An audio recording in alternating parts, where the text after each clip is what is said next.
Muito bem, é hora de analisar o mercado do boi gordo. O mercado parece que se estabeleceu ali naquele patamar entre 227, 230. A gente vai entender por quê e qual é a dificuldade de continuar evoluindo. Será que é algum fator pontual? Será que é uma nova tendência? Enfim, como é que a gente pode entender por que que o mercado acabou meio que se fixando nesse patamar aí de referência, obviamente, né? Varia de estado para estado, mas a gente está falando aqui da referência para São Paulo, entre 227 até 232, 233 reais. Quem nos ajuda nesse entendimento é o Iago Travagini, lá da Agrifato. Está aqui já o Iago com a gente. Bem-vindo, meu caro. Obrigado pela participação aqui com a gente no Notícias Agrícolas. O mercado vem tentando buscar novos patamares de preço, a gente percebe isso, né, Iago? Mas não tem muita força para evoluir. O que justifica? Boa tarde a todo mundo, boa tarde, Alexander, boa tarde a todos os telespectadores aí do Notícias Agrícolas. Sim, a gente parece que chegamos num ponto de equilíbrio ali. Por quê? Porque, primeiro, a carne no atacado brasileiro, no mercado interno, né, não consegue passar dos R$ 15 por quilo. Ela tem muita dificuldade do ponto de vista de demanda para passar desses R$ 15 por quilo. A gente vê a segunda quinzena se consolidando aí com os preços que evoluíram bem na primeira semana. Dia dos Pais deu bem, o mercado se animou que poderia subir, só que a segunda semana deu uma escaldada no mercado, deu um banho-maria. E aí o preço testou lá os 228, a gente flerta com o recorde máximo 231 do ano passado, mas não consegue passar, porque a demanda interna está fraca. Além disso, a gente tem a conta da demanda externa. A gente vê que a China imprimiu as renegociações deram certo, digamos assim, porque quando a gente via o preço que a gente vendia lá para a China no começo do ano era de $5 por quilo, hoje já está a 4,30. Então eles reduziram aí quase 20% nesse preço que eles pagavam em dólares. E no mesmo período o dólar subiu, mas assim, ele não tem subido e não tem sustentado essa queda. A queda do preço foi maior do que a queda do que o aumento do dólar no período. Então, a gente chegou a vender carne para a China a R$ 27 por quilo, hoje a gente já vende a R$ 23, R$ 24 por quilo. Então, assim, é uma junção de demanda interna que está fraca, que não consegue ultrapassar um valor que é alto, digamos assim, e também a demanda externa, que os caras renegociaram, eles estão comprando muito, mas eles renegociaram. Então, a junção da demanda, ela leva para a gente não conseguir ultrapassar os 230, os 235 aí para o boi China, certo? Muito bem. Então vamos analisar os detalhes. Essa questão da demanda interna primeiro, Iago, é uma questão pontual, tem a ver com segunda quinzena, ou ela pode ter sequência na hora que chegar aí o pagamento, aquela tradicional evolução do consumo na primeira quinzena do próximo mês, Iago? É assim, é sazonal, de fato a gente não consegue evoluir no preço pago, no preço que o atacadista recebe pelo boi casado, porque de fato a população está descapitalizada, é um período de descapitalização normal. Provavelmente na primeira semana de setembro vai se capitalizar, mas eu acho que assim, tem drivers importantes que devem chegar no mercado a partir de setembro, como o fim do seguro-desemprego de quem foi demitido lá em março, quando começou a pandemia, o fim também desses auxílios emergenciais. Acho que são fatores que vão pesar nessa conta e que ainda gera muita incerteza de como realmente a economia brasileira vai se recuperar diante da maior crise dos últimos anos aí. Então, assim, isso afeta negativamente. A gente ainda não sabe o real impacto, porque a gente vê tudo muito incerto ainda, se o auxílio emergencial vai durar, se ele durar mais o tempo, de quanto ele vai ser. Esse auxílio emergencial, as pessoas vão direto na alimentação. E assim, para consumir, para comer, eles gastam dinheiro para consumo, digamos assim, de alimentos. Então, isso pressiona frango, isso pressiona suíno, pressiona boi, ou a carcaça casada. Então, assim, é um ambiente sazonal, a gente vê que o preço não consegue evoluir pela sazonalidade da demanda. Tem capacidade de retornar mês que vem? Tem, mas ainda é muito limitado. E aí a gente não tem eu não tenho uma visão muito clara se a gente vai conseguir ultrapassar esses valores aí de 15,50, 16 que a gente chegou a cotar lá no final do ano passado. Isso para o boi casado. Para o boi casado. Uhum. Assim, digamos, essa margem para o mercado interno, ele dificulta que o frigorífico evolua nas cotações, digamos assim. Porque o frigorífico, ele não pode ultrapassar muito, vou pagar 250 no boi e estou recebendo 14,50, 15 reais no quilo da carne, porque a conta acaba não fechando. Então, no longo prazo, esse cara vai ter que fechar a operação dele do frigorífico, entendeu? Então, é uma conta que ela anda muito junto, são preços que andam colados, digamos assim. Agora, olhando a questão da demanda de exportação. Você explicou muito bem, Iago. Não existe uma queda nas exportações, pelo contrário, o ritmo está até muito bem. Mas o que vai para o bolso literalmente diminuiu. Exatamente. O que acontece? Os frigoríficos, a China, digamos assim, tem comprado muito. A gente vê o despontamento do Egito lá em março, quando eles habilitaram plantas frigoríficas. Esse processo durou e assim o Egito já quase pontua aí como segundo maior comprador, passando Hong Kong quase. Mas a gente vê que as renegociações surtiram efeitos. Por que eu falo isso? Porque o preço médio da nossa tonelada, ela saiu para a China, que era de $5 por quilo, hoje é 4,30, 4,20. Então, assim, eles reduziram o preço pago. Isso automaticamente gera uma menor receita na venda dessa carne e apesar do dólar estar 5,40, o que é bom, é maior que o preço do mercado externo, a gente vê que o frigorífico ele está vendendo mais, mas ele não consegue, digamos assim, renegociar esses preços melhores. Por isso que a gente vê que a diferença do boi China, quando o mercado estava estourado, bombando, era 15, 10 reais, hoje a gente fala de 5, 6 reais a diferença do boi China para o boi comum. O boi China, hoje, ele se equipara basicamente ao boi Europa. Muito bem. Quando você fala dessa diferença de preço da China, isso reflete no preço médio da carne também, né? Exatamente. Total, Assim, para todos os países, né?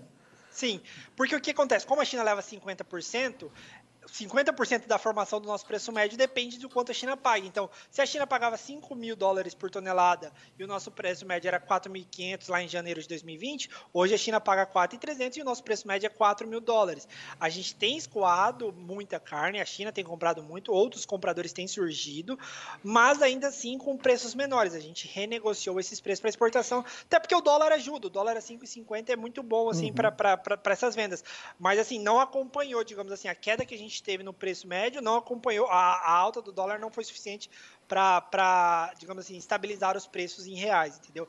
Tanto que, quando a gente vendia em reais esse quilo, a gente vendia por 27, 28 reais para a China. Hoje a gente vende a 23, entendeu? Então é uma queda aí.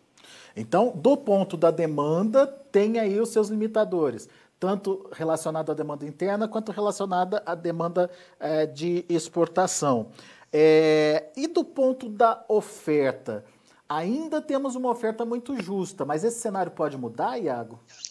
Assim, Alexandre, acho que um driver muito importante que entra agora, a partir de setembro, que o pecuarista tem que ficar ligado, é o confinamento. O confinamento está com uma perspectiva ainda baixa, principalmente os pequenos e médios, que sofrem na reposição, sofrem para comprar milho, sofrem para comprar farelo, porque está tudo muito caro. Então, os caras não conseguem ver na atividade algo que compense. Os grandes, que já tinham planejado, que não tem como parar, eles enxergaram bem, digamos assim, essa valorização que teve do boi gordo, então deu margem para eles confinarem, digamos assim, porque saiu de R$ 180 lá em maio, abril e maio desse ano estava R$ 180 o boi gordo e hoje já está 230, então é R$ 50 por arroba. Então, assim, os grandes confinadores viram com bons olhos, eles, de certa forma, a gente vê que eles voltaram, mas os pequenos e médios ainda estão muito receosos. Tanto que o próprio levantamento do IMEA pontua isso.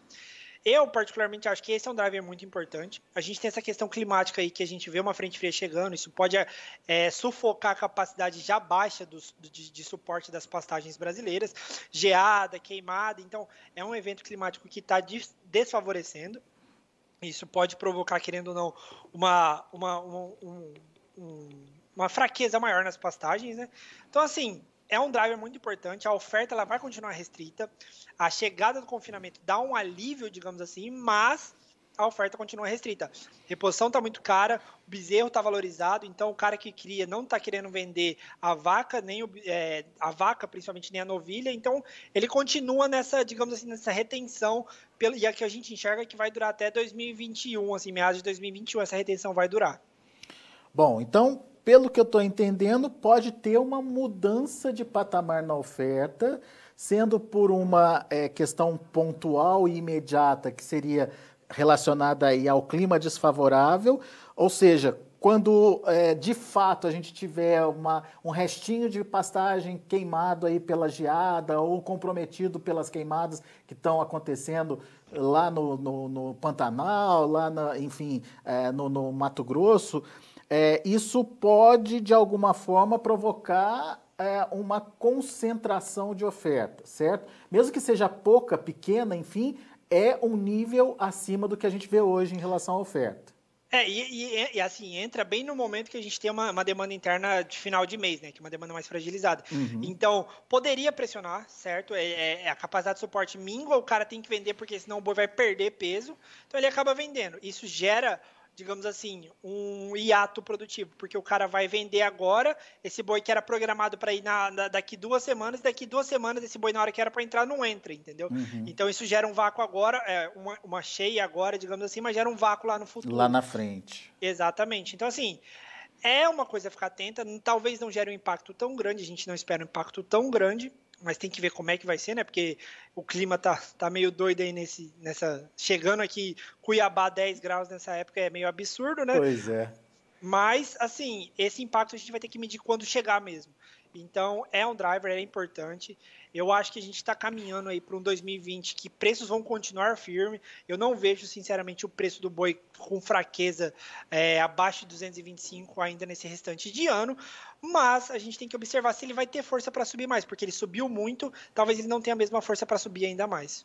Muito bem. Esse é um ponto da oferta. O segundo ponto da oferta que você colocou é a chegada do confinamento.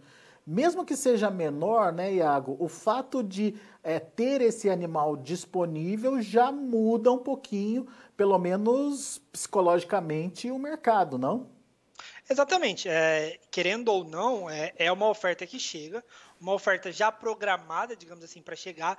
Não tem muito espaço para o cara deixar ali. Eu tenho 90 dias para confinar o animal. Não posso deixar ele mais um mês ali, porque é um custo absurdo para manter esse animal ali. Então, o cara ele vai entregar naquele período e provavelmente ele vai ter que desovar esses animais sem querer, sem conseguir margear muito essa distância de entrega. Então, por conta disso, porque tem um planejamento, isso chega e começa a chegar a partir de setembro com um pico em outubro. Então, é uma oferta que chega, dá respiro para o mercado numa época que a gente está vendo pasto muito seco, mas isso pressiona, digamos assim, a oferta. Então, o confinamento vai chegar, ele deve talvez pressionar preço, mas o que a gente tem visto é que, assim, não deve chegar muito animal. Reposição cara, como eu disse, reposição cara, milho caro, farelo de soja caro, pressiona todo esse mercado aí de confinamento que faz que a oferta não seja tão grande. Assim. O próprio estudo do IMEA que você citou aí traz a possibilidade de um recuo menor do que o primeiro levantamento, mas de um recuo ainda de 22% na oferta de animais confinados nesse ano de 2020.